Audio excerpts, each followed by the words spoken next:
Let's begin. Where are the children of Maui?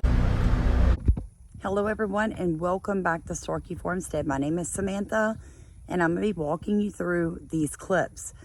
Okay, so that has literally become the battle cry of an entire nation.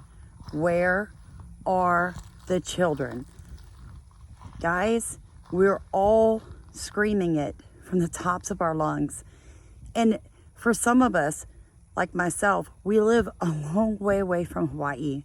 Okay, so this is all I can do. All I can do is use the platform that I had already established for homesteading, farmsteading, debt-free living, and morph it to be used to ask the one question that matters the most. Where are the children? What happened to the children? Nobody can actually get an answer from anyone. But what I do want you to hear is what Governor Greene has to say about what probably is going to be the answer. So at 85% of the land's been covered. Now we go into the larger buildings, which require peeling back some of the floors and structures. That last 15% could take weeks.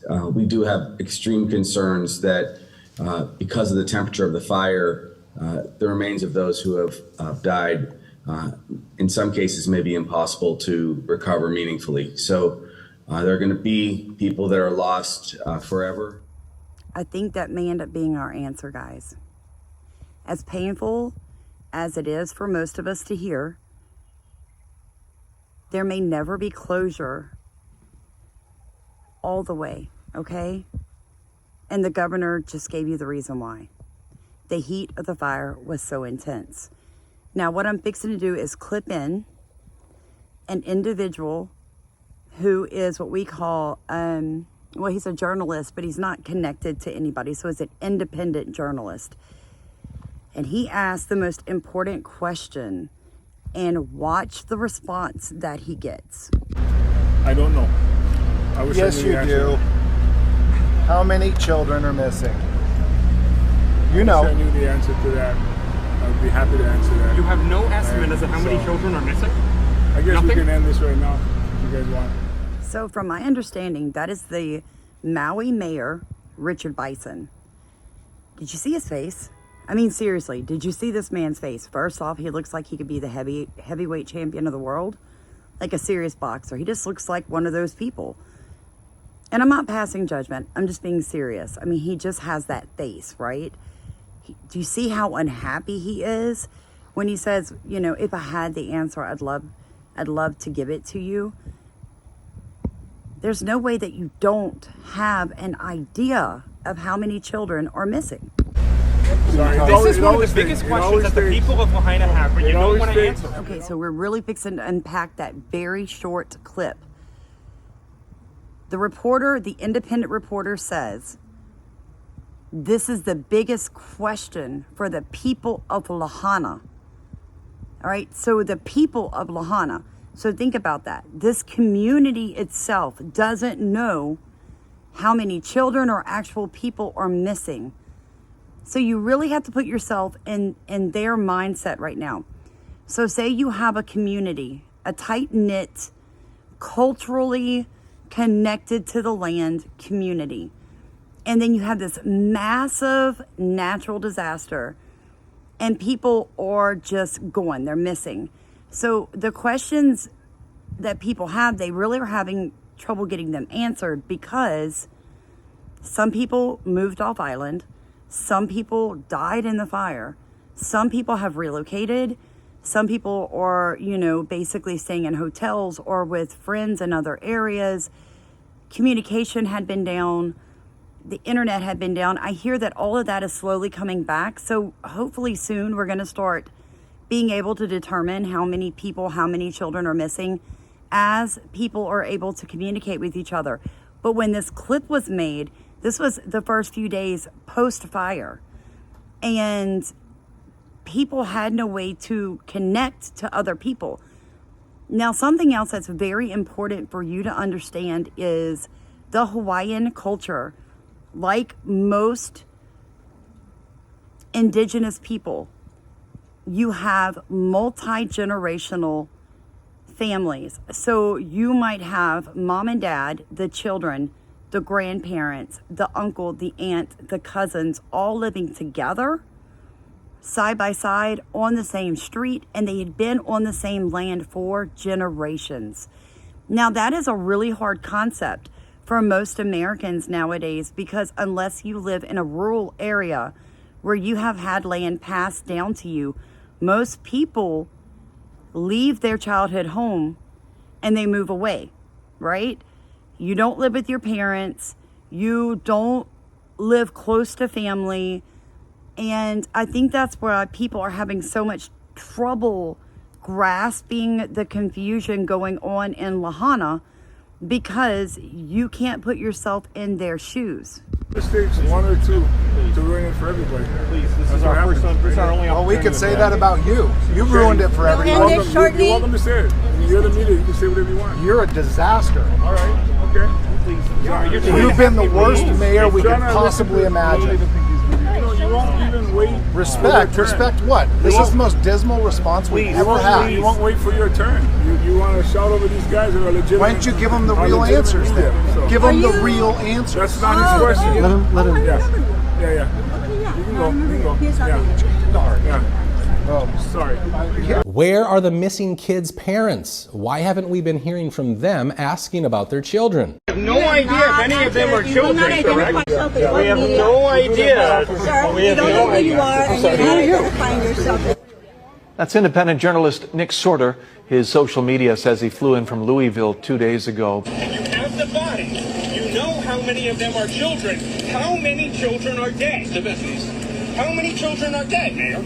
After some near physical altercations, Bisson apologized to the crowd for the interruption, and before he left, he said there would be, quote, no reason for him not to report the accurate account of who was found at the Lahaina disaster scene, and that he is not trying to keep anything from the public. All right. So you would have no reason not to tell people how many children were in the bodies that you found? Of course, you have reason not to tell people. Guys, the one thing about politicians you can always count on is that when it comes to anything that's going to be dealing with children, they understand that an entire nation can unite behind dead children. I hate to say it like that, or missing children. And they know it.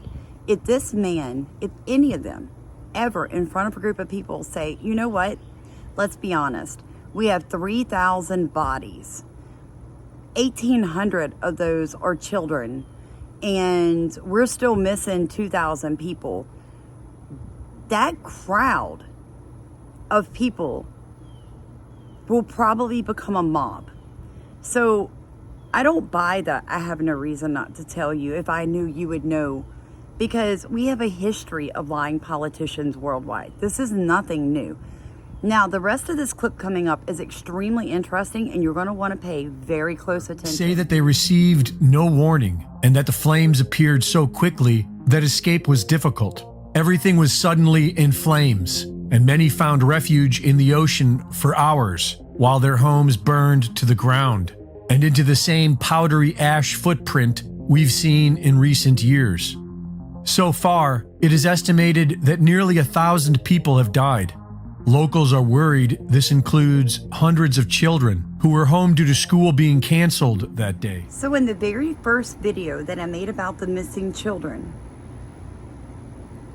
the very first one, not the most recent, but the one prior to that, I had an independent reporter make the comment the children had been let out of school early due to high winds.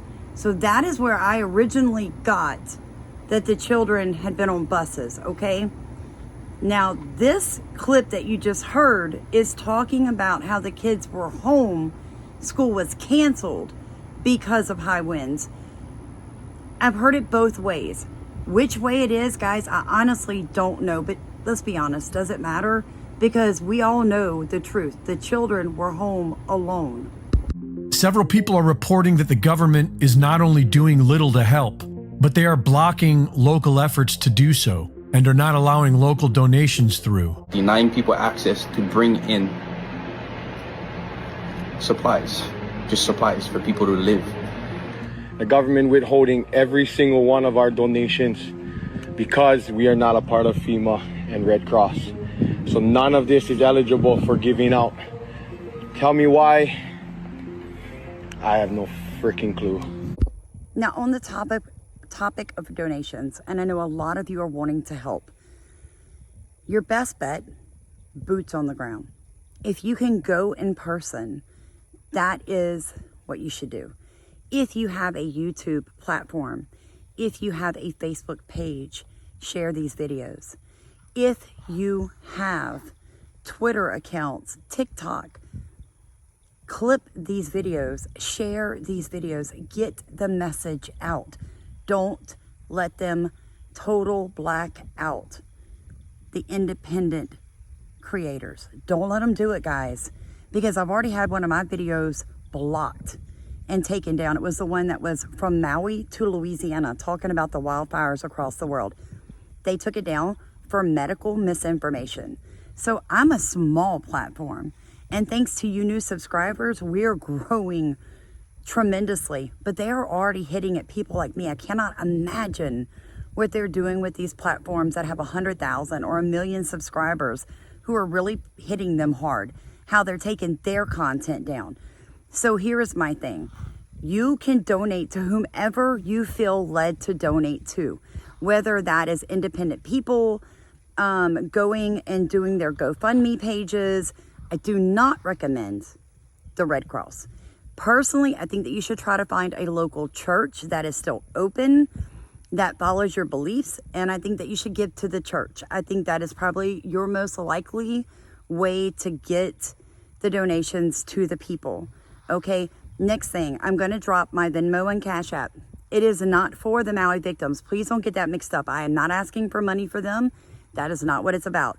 We've actually had people call us and say, I like your platform. I know that you guys are debt-free, that you're a farmstead, you're a homestead, you're doing everything by hand, recycling, and you guys, we'd like to support what you're doing with your regenerative farming. That's what I'm dropping. I'm going to pin it in comments. That's all that's for. I don't care if you do or don't. It would be a blessing if you do. If you don't, I thank you for just watching the video. I really do. So I'm going to let you finish watching this. If you guys have any questions, please put them in the comments. I am trying my best to keep up with the comments. If I see the same one popping up over and over and over again, I'll answer it once, and then I'll just kind of do a little hands up to you to let you know I saw it, but I'm not going to keep repeating the same things over and over. I don't have time. I'm one person with over 1,000 comments to respond to. Guys, we cannot stop this battle cry. We cannot give up on these children. The government owes the entire world at this point a number. They owe us an explanation, because you know what? They didn't have enough water to fight a fire, but they're surrounded by water. Look at what Alaska does. They actually pump in salt water to put out fires, and so do other islands. So why is the jewel of the nation in such a situation? They have so much money there because of the types of businesses and people going there for vacation. They have so much tax money coming in. Why did they not have the proper systems where they could pump from the water around them and never run dry? That's all I'm saying. The entire thing is a fiasco, and there's so many questions, and the government is in so much trouble there, and they know it.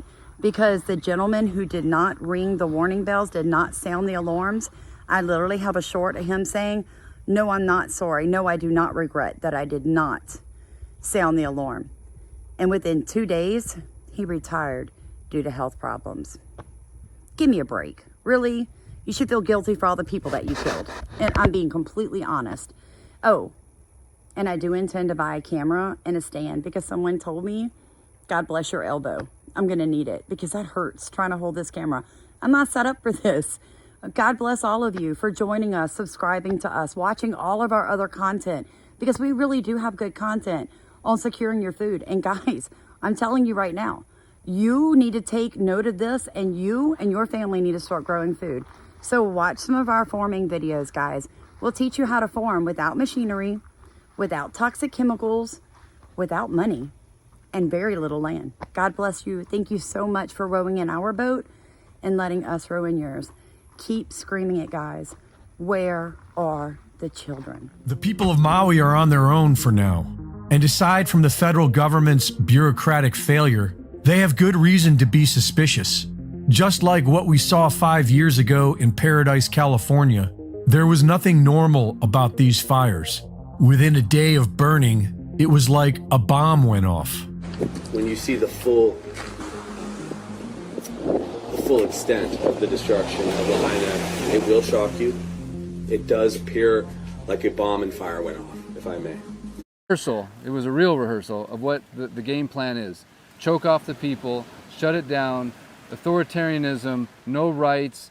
It's the same script, but now it's playing out over for the land.